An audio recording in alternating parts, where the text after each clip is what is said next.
사도 바울은 구원받은 하나님의 백성들을 향하여 악에게 지지 말고 선으로 악을 이기라고 말씀했습니다.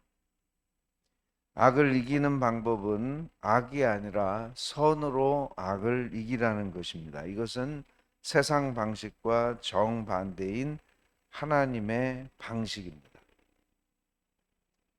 예수님께서 마태복음 5장 44절에서도 너희 원수를 사랑하며 너희를 박해하는 자를 위하여 기도하라고 말씀하셨습니다.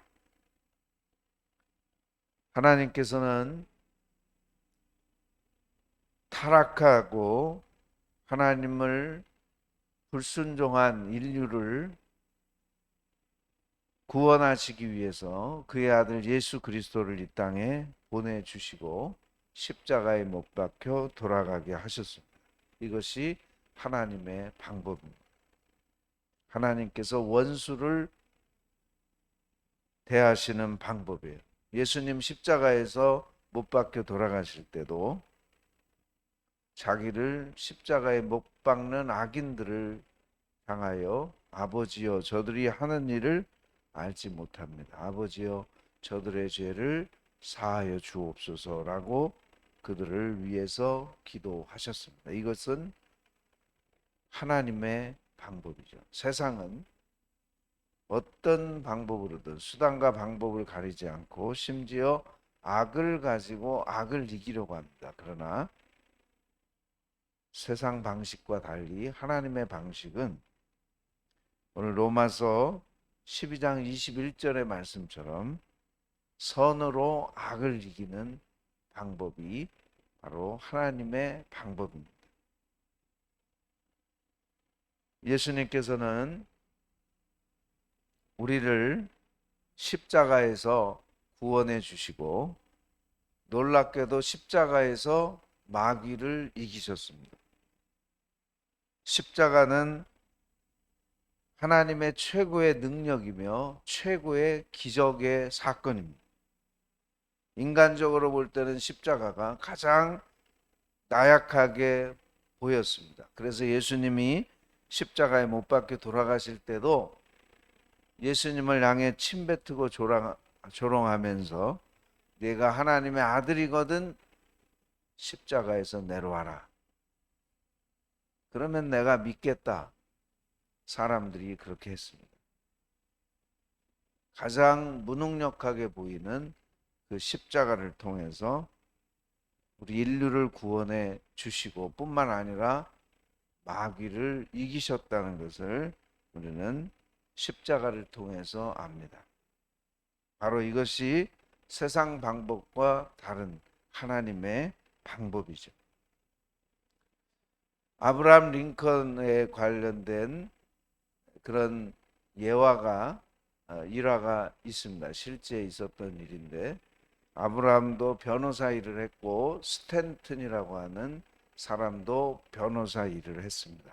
두 사람이 별로 사이가 좋지 않았어요. 아주 좋지 않았어요. 그래서 스탠튼이 어느 날 고릴라를 보기 위해서 아프리카에 가는 것은 어리석은 일이다. 일리노이 스프링필드에 가면 고릴라를 볼 수 있다. 이렇게 아브라함 링컨을 조롱했어요. 아브라함 링컨이 바짝 마른 데다가 얼굴의 골격이 길다랗게 보이는 그런 상태였기 때문에 마치 정말 고릴라 같이 보이는, 그리고 털을 길렀기 때문에 고릴라라고 그렇게 조롱을 하게 된 것이죠. 그런데 나중에 링컨 대통령이 남북 전쟁 때 이 스탠튼은 전쟁 장관, 요즘으로 말하면 국방부 장관으로 그를 기용했습니다. 에브라함 링컨이 이렇게 말합니다. 스탠튼은 그 직책에 가장 적합하다.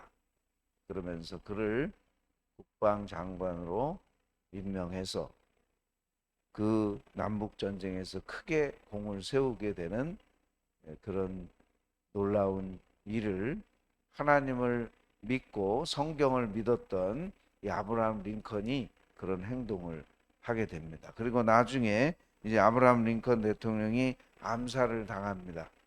그때 스탠튼이 아브라함 링컨에 대해서 이렇게 말했어요. 가장 위대한 지도자였다. 이렇게 아브라함 링컨의 죽음을 애석해하는 그런 예화가 있습니다. 여러분, 사랑만이 원수를 친구로 변화시키는 유일한 힘이다. 마르틴 루터 킹 목사님이 했던 이야기입니다.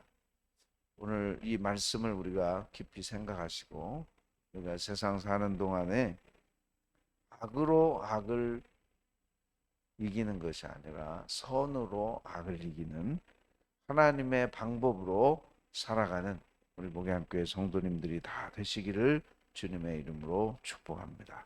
기도드리겠습니다. 걸어가신 아버지 하나님, 한 주가 시작되었습니다. 우리가 세상에 살 때에 악으로 악을 갚으려고 하는 그런 유혹을 받을 때가 참 많습니다. 그러나 우리는 십자가의 사랑을 아는 사람들입니다. 하나님께서 선으로 악을 이기시고 십자가에서 원수를 위해 기도하셨던 주님의 마음을 우리도 갖게 해주셔서 세상 방식이 아닌 하나님의 방식으로 선으로 악을 이기는 하나님의 백성들이 되도록 은혜 베풀어 주시옵소서. 그 길이 악을 이기는 최고의 방법인 것을 알게 하여 주시옵소서. 예수님의 이름으로 기도드리옵나이다.